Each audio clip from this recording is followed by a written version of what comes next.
आज फिर आप लोग को दारुस्त मैथमेटिक्स यूट्यूब चैनल पर मैं फिर आया हूँ। आज मैं मैथ का एक छोटा सा टॉपिक, इस टॉपिक का नाम है स्टैटिक सांख्यिकी। यह अभी जो हम छोटा छोटा वीडियो डाल रहे हैं, इससे पहले हम कैलेंडर पढ़ाएं। अभी मेरा मकसद है रेलवे में कहाँ से हर एक सीटिंग में क्वेश्चन ज़्यादा से ज़्यादा पूछने का काम करता है, उस चैप्टर को मैं पढ़ाने का काम करूँगा। अभी सामने में दिसंबर में कहता है एनटीपीसी और डुप्ली के एग्जाम लेने की घोषणा की है, तो उसके अनुसार से हम देखते हुए पिछले 2016 से 14 में देखे हैं क्वेश्चन बैंक में तो स्टैटिक्स से क्वेश्चन पूछा था।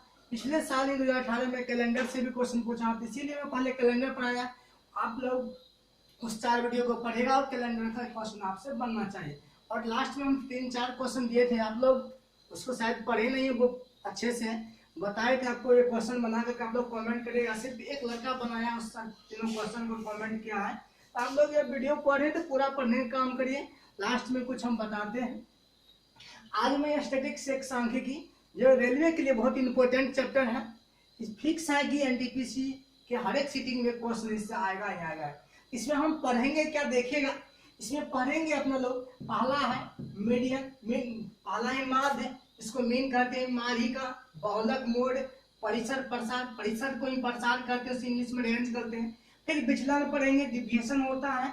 फिर प्रसरण, प्रसरण का नाम विचरण है, इसी को विचरण मापांक के नाम से पूछा, हर एक नाम से क्वेश्चन पूछा गया, इसीलिए हम नाम लिख दिए। प्रसरण, विचरण, विचरण मापांक से इंग्लिश में वेरिएंस कहते हैं। इंग्लिश वाले बच्चे इसको वेरिएंस, इंग्लिश में सिर्फ एक नाम वेरिएंस, मगर हिंदी में कई नाम से आते हैं क्वेश्चन। फिर उसके बाद 7वां टॉपिक मानक विचलन, स्टैंडर्ड डिविएशन, एसडी बोलते हैं शॉर्टकट में। उसके बाद फिर मानक विचलन गुणांक, या इसी को कहते हैं विक्षेपण गुणांक। मानक विचलन गुणांक या विक्षेपण गुणांक, कोएफिशिएंट ऑफ स्टैंडर्ड डिविएशन। फिर माध्य विचलन गुणांक अर्थात कोएफिशिएंट ऑफ मीन डिविएशन। प्रसरण या प्रसरण गुणांक या विचलन गुणांक, प्रसरण गुणांक या विचलन गुणांक, कोएफिशिएंट ऑफ वेरिएंस। ये इस चैप्टर में 10 पॉइंट पर बात करेंगे, मगर यह 10 पॉइंट पर बात करने से पहले एक छोटा छोटा बात होता है, वो छोटा चीज जानना होगा। क्या कि वह क्वेश्चन पूछता है, वहां से भी क्वेश्चन आ जाता है। वह छोटा क्या चीज है, आप लोग ये 10 टॉपिक का नाम लिख लीजिएगा। पहला टॉपिक हम स्टार्ट करेंगे माध्य, मगर चालू करने से पहले कुछ एक चीज आप लोग जान लीजिए। क्या चीज होता है, एक बारंबारता होता है, एक वर्ग चिन्ह होता है, एक टेली मार्क होता है, एक वर्ग अंतराल होता है। इस सब से सीख लीजिए। एक संचयी बारंबारता होता है, तो समझिएगा। पहले एक डाटा क्या होता है, आंकड़े।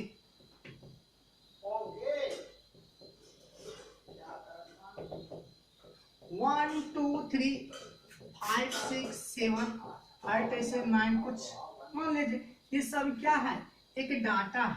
ये क्या है, एक डाटा है। इस डाटा को कभी कभी देखा जाए यहाँ पर 2 आ जाए, फिर 1 आ जाए, फिर 5 आ जाए। ये सारा का सारा डाटा है। इस डाटा को फिर कई तरीके से लिखा जाता है, एक वर्ग अंतराल के रूप में, जिसे अपना लोग वर्ग अंतराल के रूप में लिखते हैं। ये क्या हुआ, डाटा हुआ। अब यही डाटा का पूछेगा माध्य क्या होगा, या माध्यिका क्या होगा, या बहुलक क्या होगा। और ये सब चीज जानने, माध्य, माध्यिका, बहुलक पढ़ने से पहले एक डाटा होगा। अब समझिएगा, इसी में कहता है वर्ग अंतराल। वर्ग अंतराल आता है और एक वर्ग चिन्ह आता है, समझने की कोशिश करिएगा। वर्ग अंतराल आता है, वर्ग चिन्ह आता है। तो वर्ग अंतराल क्या है, से फिर बारंबारता आता है। बारंबारता जिसे फ्रीक्वेंसी कहते हैं, इसको वर्ग चिन्ह का क्लास मार्क बोलते हैं इसको। उसके बारंबारता के बाद एक संचयी बारंबारता आता है। हल्का हल्का इस पर बात को समझ लीजिए क्या होता है। उसके बाद हम डायरेक्ट क्वेश्चन पर बात करेंगे। बहुत ही कम समय में ज्यादा से ज्यादा चीज पढ़ने का काम करेगा, तो समझिएगा। वर्ग अंतराल जैसे हम लोग पढ़ते हैं 0 से 10, इसको अंतराल बोलते हैं। यहाँ पर लिख लीजिए वर्ग अंतराल। यहाँ पे लिखेंगे 12, मतलब एक ही चीज में हम सबको समझाने का काम करेंगे। फिर एक संचयी बारंबारता।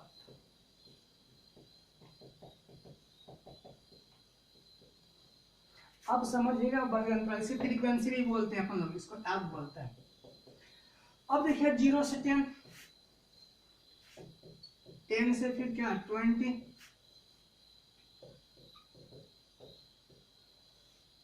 30,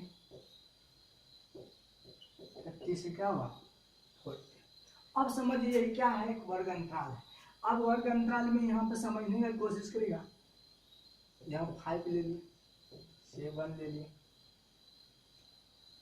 3 लिए, ये 4 लिए। अर्थात कहने का अर्थ हुआ, ये बारंबारता कहने का अर्थ हुआ 0 से 10 के बीच में, 0 से 10 के बीच में 5 संख्या है। मगर यहाँ पर 10 है, यहाँ पर भी 10 है। यहाँ पर 10 नहीं लीजिएगा, यहाँ पर 0 से लेकर के सिर्फ कहाँ तक लीजिएगा, यहाँ पर 0 से लेकर 9 तक इंक्लूड है, यह 10 इसमें है। फिर यहाँ पर 10 से लेकर 19 तक इंक्लूड है। फिर ये 20 यहाँ पर 20 से कितना 29 तक इंक्लूड है। फिर यहाँ पर 30 से कहाँ तक 39 तक इंक्लूड है। अब फिर बारंबारता का अर्थ हुआ किसका, मतलब 0 से 10 के बीच में 5 वो संख्या लिया गया। फिर यहाँ पर 10 से 20 के बीच में कितना सेवन 7 संख्या, और 7 संख्या कुछ भी हो सकता है, 11 भी हो सकता है, 12 या 14 या 17 18 19 कुछ भी हो सकता है, मगर 7 ही संख्या होगा। 20 से 30 के बीच में कितना 3, इसमें 20 भी इंक्लूड है। और 30 से 40 के बीच में कितना 4, ये बारंबारता हुआ। अर्थात ये बारंबारता का अर्थ हुआ जो संख्या बार बार आवे, जो संख्या हो बार बार आवे। इसी को फिर बारंबारता हम कैसे बताएं दूसरे तरीका से। संचयी बारंबारता क्या होता है, देखा जाए हमेशा मान बारंबारता लिखते वक्त, संचयी बारंबारता लिखते वक्त यहाँ पर चार मान जो है छोटा से बड़ा की तरफ जाएगा, या तो बड़ा से छोटा या तो छोटा से बड़ा। यहाँ पर छोटा से लेकर बड़ा जा रहा है, हमेशा एक आरोही या अवरोही क्रम में वर्ग अंतराल होना चाहिए। यहाँ पर छोटा से बड़ा जा रहा है, तो यह पहला का संचयी बारंबारता 0 से 10 का संचयी बारंबारता 5 होगा। अब इसका 10 से 20 का संचयी बारंबारता बयां करेंगे क्या, ये पीछे जितना भी है जिसका निकालना होगा, ये 10 से 20 के निकालेगा, इससे पहले सभी बारंबारता के इंक्लूड ही संचयी बारंबारता होता है। अर्थात 5 से ऊपर कुछ नहीं तो सिर्फ 5 हुआ। अब 7 से ऊपर 5 है, 7 7 5 12, तो इसका कितना हुआ 12। फिर 20 से 30 का संचय मतलब यहाँ पर 20 से 30 तक जितना भी बारंबारता है सबको इंक्लूड करेगा। 7 3 10 5 15, या पिछले संचयी बारंबारता में ये बारंबारता को इंक्लूड कर देंगे जिसका संचयी बारंबारता, फिर 15 4 कितना 19, यह संचयी बारंबारता हुआ, यह वर्ग अंतराल हुआ। अब इसको क्या कहते हैं, इसको एलबी एलयू भी बोलते हैं, लोअर लिमिट या लोअर है, लोअर लिमिट इसको बोलते हैं अपर लिमिट, अपर लिमिट। अर्थात ये निम्न सीमा हुआ या क्या सीमा है, उच्च सीमा हुआ। अब इसी में बोले थे बताए थे वर्ग अंतराल हुआ, बारंबारता संचयी बारंबारता, एक वर्ग चिन्ह बताए, क्या बताए थे मेरे भाई, एक वर्ग चिन्ह बताए। सब चीज समझिएगा छोटा छोटा चीज में। वर्ग चिन्ह क्या होता है, अपर लिमिट और लोअर लिमिट के योग को 2 से जो भाग देते हैं वही क्या निकलता है, अपर लिमिट और लोअर लिमिट के योगफल को 2 से डिवाइड देने के बाद जो वैल्यू निकलता है वही क्या होता है, वर्ग चिन्ह। अर्थात वर्ग चिन्ह वर्ग अंतराल की मीन पॉइंट होती है। यहाँ पे इसका क्या हो जाएगा, वर्ग चिन्ह होगा, वर्ग चिन्ह एक्स आई बोलते हैं, एक्स इंक्लूड करते हैं यहाँ पर। इसका होगा क्या, 10 + 0 अर्थात 0 + 10/2 बराबर कितना 5। इसका वर्ग चिन्ह कितना होगा 20 10 30, 30 में 2 से भाग कितना आ जाएगा 15। फिर यहाँ पे कितना 30 20 कितना 50, 50 में 2 से भाग कितना 25। अर्थात यहाँ पर वर्ग चिन्ह 5 10 10 के बेटे तो 5 से 15 15 से 25 का मतलब इसका कितना आ जाएगा 35। अब वर्ग चिन्ह भी समझिए, हम किसी क्लास मार की बोलते हैं। वर्ग चिन्ह क्या होता है, अपर लिमिट और लोअर लिमिट के योगफल को 2 से भाग देने के बाद जो परिणाम होता है उसे वर्ग चिन्ह कहते हैं। अब यहाँ पर अंतराल 2 तरह के होते हैं मेरे भाई, अंतराल यहाँ पर 2 तरह के ओवरलैपिंग होता है भी बता देते हैं। अंतराल 2 प्रकार के होते हैं, एक ओवरलैपिंग एक नॉन ओवरलैपिंग। अर्थात उसे कहते हैं एक अपवर्जी एगो समावेशी, एक होता है अपवर्जी अंतराल और एगो समावेशी। अर्थात यह वर्ग अंतराल 2 प्रकार के होते हैं, समझने का लिख लीजिएगा आप लोग। ये सब बात बेसिक है, 10th क्लास की बात है, मतलब कंप्यूटर उतना यूज होता नहीं है। ये 2 प्रकार के, तो ओवरलैपिंग एगो होता है नॉन ओवरलैपिंग, अर्थात इसको बोलते हैं अपवर्जी, इसको बोलते हैं समावेशी। अर्थात ओवरलैपिंग क्या है, 0 से 10 होगा, 10 से क्या होगा 20, 20 से 30। अर्थात ओवरलैपिंग मतलब क्या, इसका अपर लिमिट इसका लोअर लिमिट सेम आता है, इसका अपर इसका लोअर, अर्थात ये कॉमन हो जाता है। मगर नॉन ओवरलैपिंग में क्या होगा, जैसे 1 से 10, 11 से 20, 21 से 30। अर्थात यहाँ पर देखिएगा इसका यहाँ पर अलग है, अर्थात इसमें कुछ कॉमन पार्ट नहीं, यहाँ पर कॉमन होता है। अर्थात यहाँ पर भी 10, यहाँ पर भी 10, तो ओवरलैप कर गया। यहाँ पर ऐसा बात नहीं है, इसी इसको कहते हैं समावेशी, इसको क्या कहते हैं, अपवर्ती। अब इसका बोले थे एक डिस्टेंस एक लेंथ होता है, वर्ग अंतराल की लंबाई होता है। तो वर्ग अंतराल की लंबाई एक लिख लीजिएगा, वर्ग अंतराल की लंबाई इसे एच से शुरू करते हैं अपना लोग। वर्ग अंतराल की लंबाई जिसे एच से इंडिकेट करते हैं, इसका होता है अपर माइनस लोअर। मगर ये अपर माइनस लोअर तो होता है, मगर यहाँ पर दो प्रकार के अपवर्ती और समावेशी बताए हैं। यहाँ पर जब ओवरलैपिंग हो जाए इसके लिए एच का वैल्यू अपर माइनस लोअर होगा। मगर इसके लिए क्या होगा मेरे भाई, यहाँ पर कॉमन पार्ट, यहाँ पर दोनों का अंतर को अर्थात यहाँ पर लिखे अपर माइनस लोअर प्लस ये दोनों के बीच का अंतर अर्थात 1 करते हैं, कितना होगा, ये दोनों के बीच का अंतर +1 होगा। अर्थात इसके अंतराल का यहाँ पे h का वैल्यू अपर माइनस लोअर +1, यहाँ पर क्या होगा अपर माइनस, जब आता अपवर्ती में ओवरलैपिंग में अपर माइनस लोअर, और जब ओवरलैपिंग ना हो जाए अपर माइनस लोअर +1 करेगा, ये अंतराल होगा।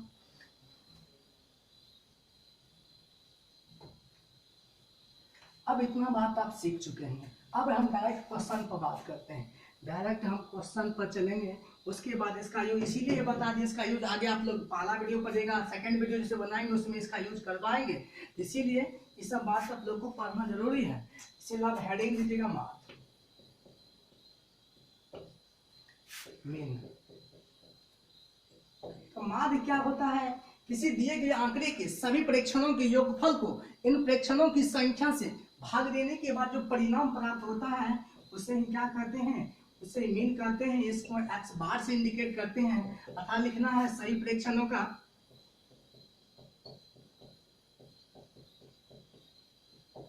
योग बटे सही प्रेक्षणों की संख्या, सही प्रेक्षणों को संख्या। एक चीज सीधा सीधी समझिएगा, माध्य जो है ना आपको औसत की तरह काम करता है। औसत पे ये बात करते हैं सभी राशियों का योगफल बटे राशियों की संख्या। अर्थात एज फॉर एग्जांपल x1, यहाँ पर एक थ्योरम है x1 x2 x3 dot xn, इसका बोलेगा मीन ज्ञात करना है।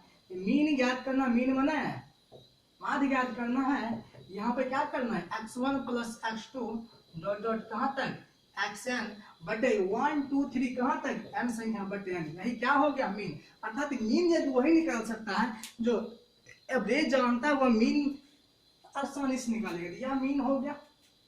अब इस पर क्वेश्चन पूछा जाए, ये सब आप लोग नोट करते जाइएगा। अर्थात क्वेश्चन जैसे आ गया 1 2 3 4 5 का मीन ज्ञात करें, अर्थात मीन को ही x बार इंडिकेट करते हैं। अर्थात यहाँ पे x बार होगा क्या, 1 प्लस 2 प्लस 3 प्लस 4 प्लस 5 बटे कितना संख्या, 5 संख्या। योगफल प्राकृतिक संख्या n × n प्लस 1 निकल जाएगा, योगफल कितना हो जाएगा, योगफल यहाँ हो जाएगा 15 बटे 5 बराबर कितना 3। अर्थात बेसिक तरीका से इसका मान यह निकल गया, कितना निकल गया 3। अब इसी क्वेश्चन में क्वेश्चन देखा जाए, क्वेश्चन इस पर बहुत बताएंगे। अब देखा जाए इसी में एक चीज बताएंगे, जब कॉमन डिफरेंस एवरेज में जितना हम बात बताएंगे ना, सारा का सारा इस पर अप्लाई होगा था। एवरेज का रूल यदि आप जानते हैं तो माध्य जानते हैं, सीधा बात है। क्वेश्चन ऐसा पूछ देगा 7 72 52 x 752 का मीन 70 है, तो x बराबर क्या होगा। अर्थात इन सभी संख्या का मीन, इन सभी आंकड़े का मीन कितना दिया है, 70 दिया है, तो x का मान क्या है। अर्थात मीन बराबर क्या कर देना, मीन कर देना है, मीन बराबर यहाँ पर मीन कर देना है। अर्थात 70 plus 72 plus 52 plus x plus फिर पुनः 52 डाल दे, कोई दिक्कत की बात नहीं। तो 2 2 4 1 5 बराबर कितना दिया है 70। यहाँ से x का मान आप लोग निकाल लीजिएगा, यहाँ से x का मान आप क्या करें, क्रॉस मल्टीप्लाई कर दीजिएगा, सबको ऐड करके इसमें से क्या करना है, घटा देना, यहाँ पे x का मान निकल जाएगा।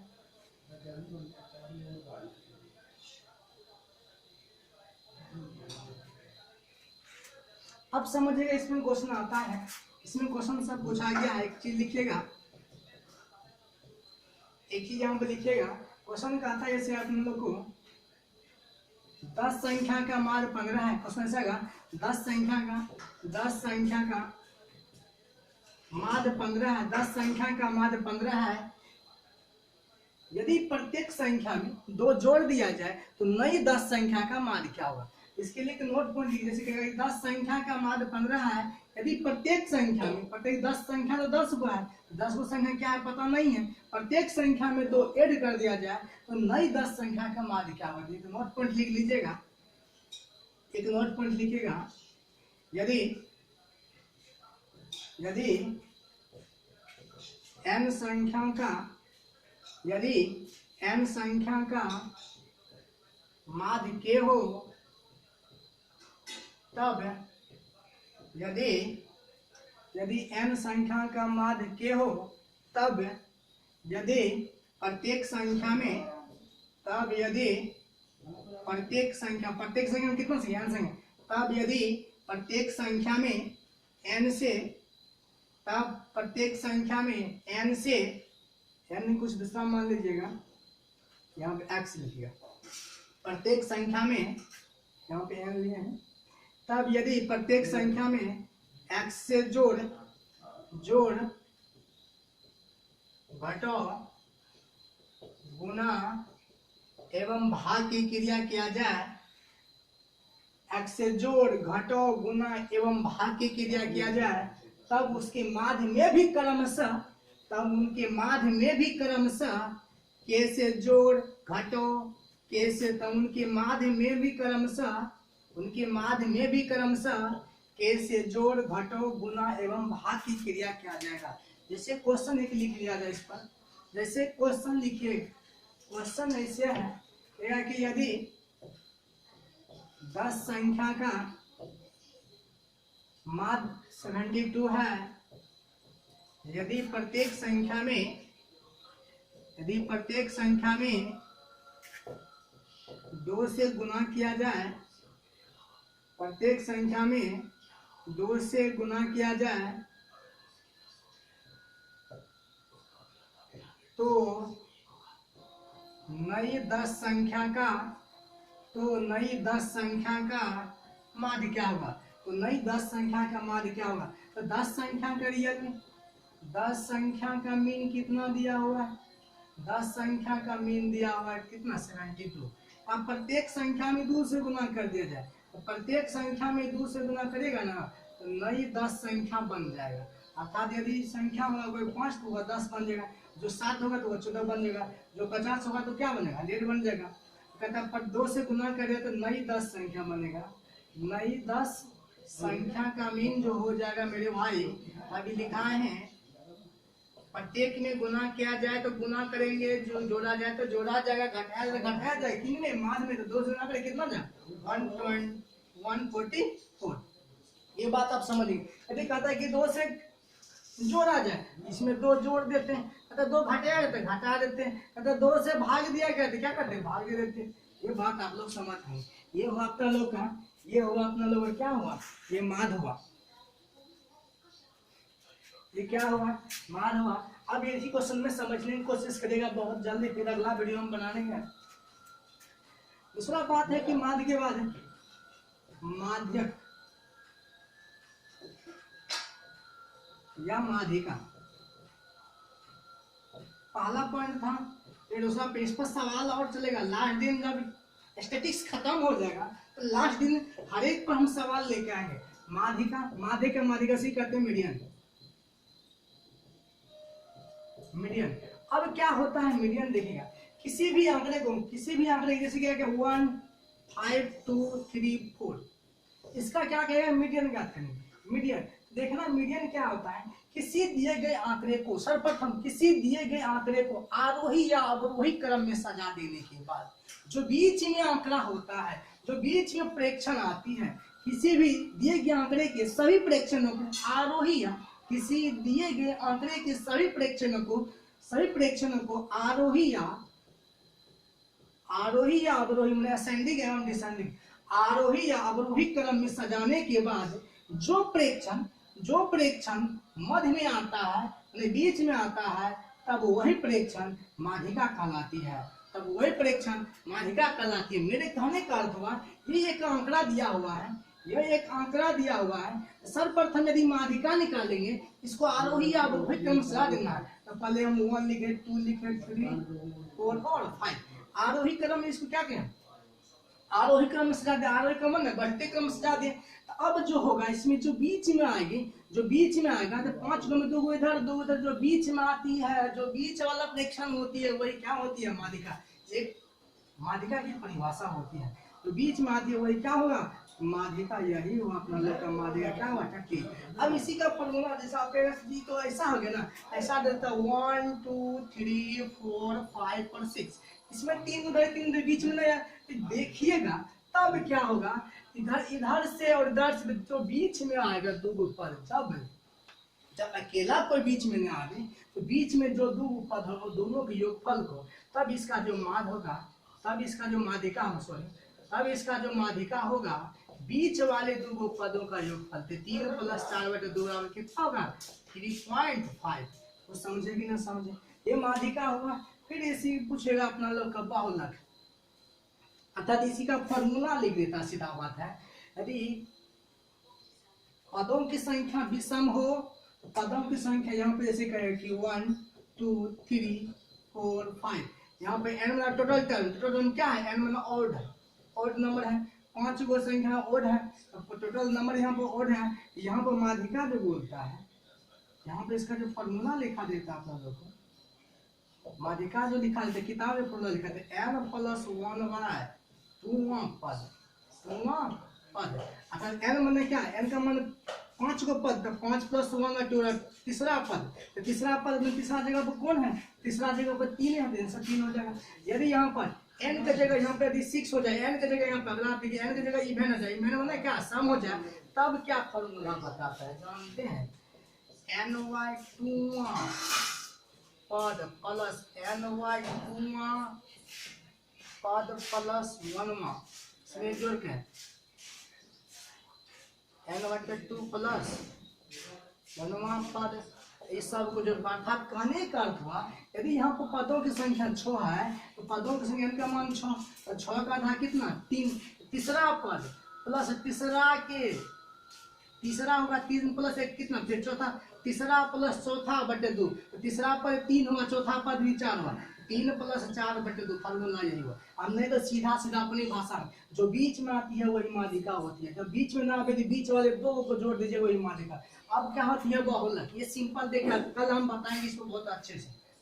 ये देखा जाए बहुलक मोड, बहुलक क्या था कि जो बहुत बार है, दिए गए आंकड़े में जो संख्या, जो परीक्षण सबसे ज्यादा बार आती है, वही क्या होते हैं, बहुलक। जैसे 1 2 5 2 6 2 5 1। देखा जाए तो जो ज्यादा बार, 5 आया है 2 बार, 1 आया है 2 बार, मगर 2 आया है कितना, 3 बार, तो 2 आया 3 बार। जो ज्यादा बार आवे, अर्थात इसका तब बहुलक, जो ज्यादा बार आती है वही बहुलक होता है। इसका बहुलक क्या हो जाएगा, 2। बहुलक क्या हो जाएगा, 2। आज का सेवा हम यही रखते हैं। फिर इस पर हम कल बताएंगे, वो आंकड़े वाला बताएंगे, वो क्या बताएंगे, वो आपको अंतराल वाला कल हम बताएंगे। इस पर सवाल अंतराल वाला ही पूछा, ये वाला कल इस पर फिर सवाल बताएंगे। आज सिंपल तरीका था, पहला वीडियो था, इसीलिए आज का सेवा इतना ही। आपको शुरुआत में अंतराल बता दिए हैं, इस पर कल सवाल चलेगा। चलिए आज का सेवा जाएंगे।